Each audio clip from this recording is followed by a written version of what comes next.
20 or 30 years ago, people really didn't do any vocal pitch correction. It was very rare, right? Whereas nowadays, it's super, super common. That got me thinking, and I came up with a really terrible idea, but I just couldn't help myself and I had to do it.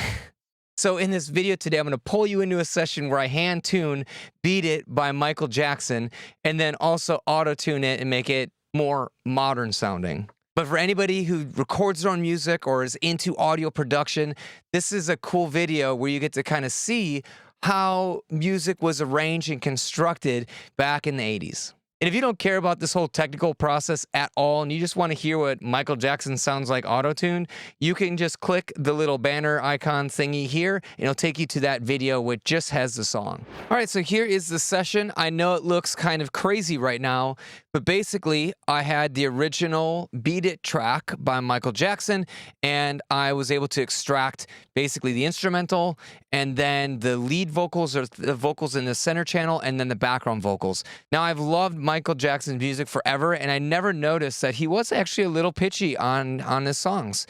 But that's what made it iconic. That's what makes this song memorable, right? You can hear it on these notes. Especially like that here, right? It's a little bit flat.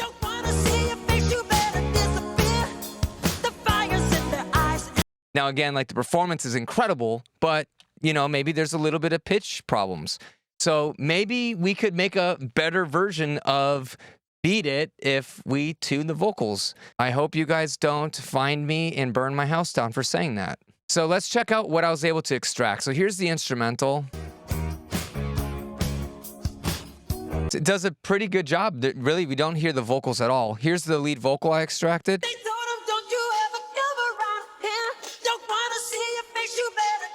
And then I was also able to grab the background vocals, which was really interesting because you could hear all the little ad-libs that Michael had added on the background of the lead vocal, which I never noticed ever until I did this.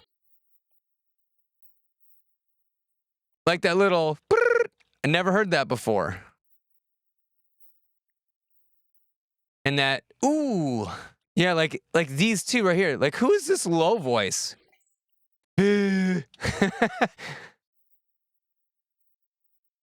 So these are all little details that kind of were tucked away underneath everything that I never heard, which is kind of fun. So let's do the easy thing first. Let's just throw pitch correction software on the lead vocal and then just make it really bad and obnoxious. We'll use Waves Realtune for this. It's actually really good. I almost like this more than Antares Autotune, and this one's way cheaper. So the key of Beat It is actually D sharp minor. So let's just set that up. Now we should be good to go. So let's make the settings as fast as possible so it sounds super obvious and auto-tuney. So here we go. They told him, don't you ever come around here. Don't want to see your face, you better disappear. The fire's in their eyes and their words are really clear, so beat it. All right, let's hear it in the context of the actual song. Don't hate me, please. Doing some nasty things here. They told him, don't you ever come around here. All right, I'm curious, does anybody like this better than the original? Okay, here's the original. Let me know in the comments below.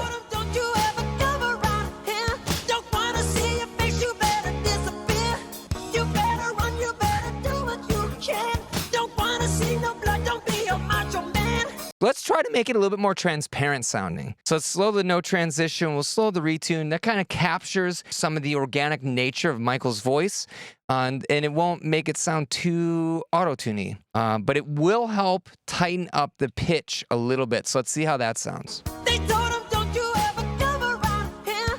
Don't want to see your face, you better disappear.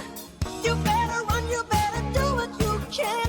Don't want to see no blood, don't be a macho man. So let's do a little A-B comparison and see which version we like better. And we'll just loop this one section so you can hear how much of a difference the actual auto-tuning process and the vocal tuning makes a difference on this track. And see if you can take out the vocal tuning artifacts. They told him, don't you ever come around here. Don't want to see your face, you better disappear. They told him, don't you ever come around here. Don't want to see your face, you better disappear. They told him, don't you ever come around here. Don't want to see your face, you better disappear. You can really hear, like on those notes that are held a little bit longer, you just get a lot tighter pitch alignment with the song, and it almost makes it feel like it's connecting more with the instrumental. So now let's get rid of this automatic tuning stuff and let's hand tune this first verse.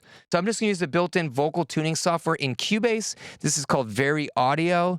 It basically goes and analyzes all these notes, and then here is the pitch tracking of Michael Jackson's voice on the song, which is really, really, really interesting. So I'm just going to show you what it would look like if a professional mixing engineer were to tune Michael Jackson's vocals in a modern-day scenario. And I'm going to do this as transparent as possible. I don't want people to know that I like pitch corrected Michael Jackson, right? I'm going to do my best to hide all of the possible artifacts from tuning. To do that, we have to be very careful with how we break up the different notes in the tuning process, and we want to make sure that we don't overtune certain areas of these notes, especially the beginning and the ends of all these things. And the reason being is that's where all the emotion is on a human voice.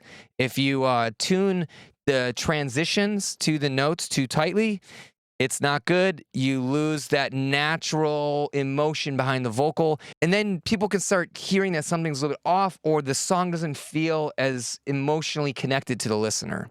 Now, if you make music yourself and you want to learn how to tune vocals and edit guitars and all this stuff like a professional, I actually have a bunch of mini courses on how to do exactly this on a much deeper level. So if that sounds interesting to you, go to the description because I have a coupon code to give you a nice little discount for those mini courses. So I'm going to try to do this quickly so you guys don't get bored. But this is a behind-the-scenes look at how someone would pitch correct a professional pop singer. So this note got a little sharp as well, so let's fix that. And it's that transition into this note, so we can tighten all that up. And we'll just pull that a little bit more centered towards the pitch note. I'm just going to adjust this so that make sure that that note's dead on with that C sharp. There. So now he's sliding into this note a little bit more naturally.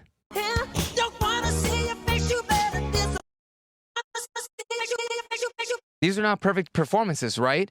That's part of the style, and that's part of what makes these songs memorable. So I heard this part is a little pitchy right here, but the pitch center is right here. Michael dropped like 50 cents off, so like half of a note off. So we definitely want to fix that so it sounds a little bit tighter, if we can. If it starts taking away from the life of the note, don't do it. We'll see what we can get away with. So we're going to leave the beginning and end.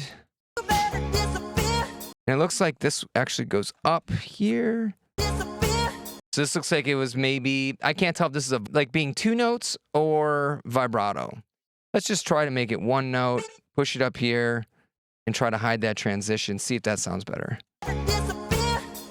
That sounded better. And then we can tilt that up so that stays nice and on pitch.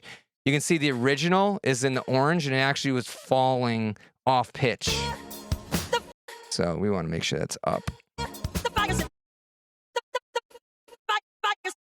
We're just getting these pitch centers a little bit closer to the note that they're supposed to be.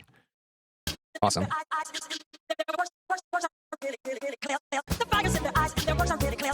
And then right here, we can see it was sharp and then it went a little flat. So we can just tilt that back up and then get it right centered in the note body. How cool is that? It's almost like cheating. And this note was actually a half step off. It did go sharp in the beginning, so let's fix that. All right, let's do the second half of that first verse. Again, we're going to zoom in. Let's get these notes dialed in just so the bodies are centered. And again, the secret to making vocal tuning sound natural is to not take out all of the little fluctuations in that note. That's the human element, right? We're not robots. You want it to sound like a robot, we can do that. We can just take all this and force it to be super perfect and listen what it sounds like. You better run, you better do what you can. That's not what Michael Jackson would have wanted. All right, so let's go a little bit easier than just making it a perfectly flat note, right? You better run, you better do what you. Cool, that sounded good to me. And again, we don't want it to be perfect, right? The initial note was sharp. We're just pulling it down so it's a little bit tighter. Do what you can. Perfect. That note body in the middle. Bring this up. We have that little waver. Let's flatten it out without adjusting the little micro articulations in there. Get those centered out. So notice we're not straightening out the tuning, right? We're leaving all those natural fluctuations. We're just kind of realigning the general tuning or the general note tracking to be as close to the center of these notes as possible. Okay? That's a way to make this as transparent as possible. So if you do it this way, you kind of have to be a decent singer, otherwise people will know. Beat it. Beat it. Beat it. Beat it. Beat it. Beat it. Pissed my dogs off there. All right, so this note should go down here. So this is interesting. This beat it, the orange again is a note tracking from the software that Michael's saying. It's actually the wrong note, right? We're in D sharp minor. So we would have F and F sharp should be in this key, not G. So he's saying a G, but he was kind of going on his way to get to this F sharp. We're correcting the song. Unless this is stylistically chosen to be a little bit of a clashy note. But maybe you've never noticed that in your entire life, but now you can't unhear it. I'm sorry, but I'm not. All right. Oh, we got some bad notes here. I got to fix that. And again, we had a note that was pretty sharp, actually. Yeah, I'm excited to hear what this is going to sound like when it's fully corrected. What's amazing to me is that I never noticed this song ever having any pitch problems ever. So just goes to show you that when you have a good performance and you have a lot of emotion behind what you're singing, pitch doesn't matter as much. As long as it's close. If it's way off, that's a different story. There we go. That sounds better. This note is hanging out in between two notes. So let's see if we can make that a little bit better. Awesome. So the original note was E, but let's try it as a D sharp. Yeah, I think it's supposed to be a D sharp.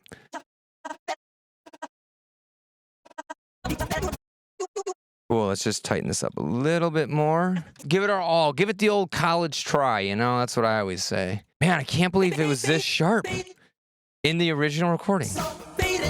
So I am actually unable to detect that it note. So it's a little bit sharp, it sounds like to me. Yeah, and I can't correct that. It's probably because the way I extracted the vocals, it can't detect the pitch of this one note, so it's just not displaying it at all. So unfortunately, I won't be able to fix that note, but let's just keep trugging along. So we'll leave this one flat because he's kind of, ascending into this note, and that's a stylistic decision from Michael singing, so I'm not going to mess with that one. But these ones should be right on that note body. Let's just check out the second half of the first verse. You wanna be tough, better do what you can, so beat it. Now I can hear that beat it, and the it is not tuned right. Oh, it's killing me.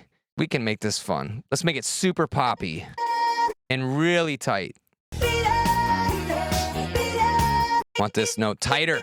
So because of the way I extracted the vocal, we have a lot of bleed with multiple voices. So the pitch correction is not going to be great through here. Like it can't detect things. That's just because of how I had to hack the song again. It seems like Michael has, he gets a little pitchy in his lower register here because this is a little bit sloppier than the other parts.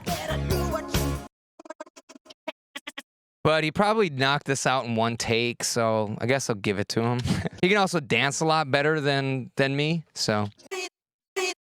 That note. How did that never get fixed? Let's just give it a listen and see if we notice anything.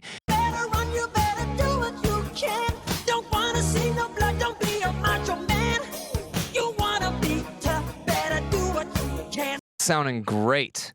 Let me bypass the pitch correction. Here's the original.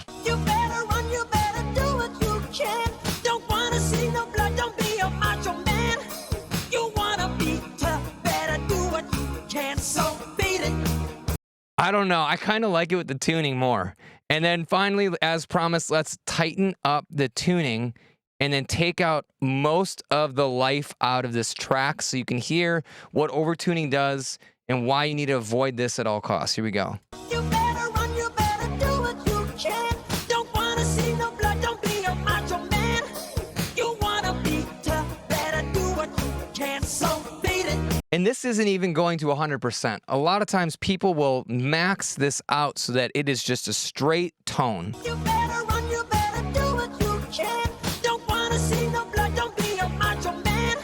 There's no more feeling left in the track when you do it that way, right? I think it's really fascinating that we had songs that were the biggest in the world and they were relatively pitchy by today's standards, right? So it just goes to show, like, you don't have to have a perfect song for people to connect to it on an emotional level and love it. It's more important to capture the feeling and the emotion behind the words than it is to go through and hyper tune something, for example. But that being said, if you are a relatively talented vocal tuner, I think you can add another level to the song if you're able to actually enhance the emotion. And I think to some degree, we're able to do that in this session by hand tuning it and being very cognizant of all the nuances to the vocal. Now, if you make music yourself and you want to learn how to tune vocals and edit guitars and all this stuff like a professional, I actually have a bunch of mini courses on how to do exactly this on a much deeper level. So if that sounds interesting to you, go to the description because I have a coupon code to give you a nice little discount for those mini courses. So what did you think? Which version of Michael Jackson's Beat It was your favorite? Was it the original? Was it the one that I hand-tuned? Or was it the one we obliterated into Autotune universe?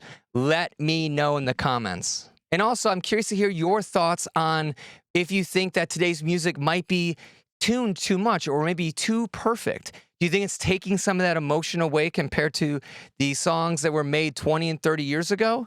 I'm super curious to hear your thoughts. If you're still here, be sure to hit that like button so YouTube knows that this video is actually pretty cool and it's going to show it to more people. And if you feel like supporting this channel, you can just subscribe because I drop weekly videos to help you make better sounding music. And I'll probably do some more of these deep dives into vocal tuning on other pop songs from different decades. And with that, I want to thank you so much for your time and attention today. My name is Bobby Balo, and I hope to see you in another video.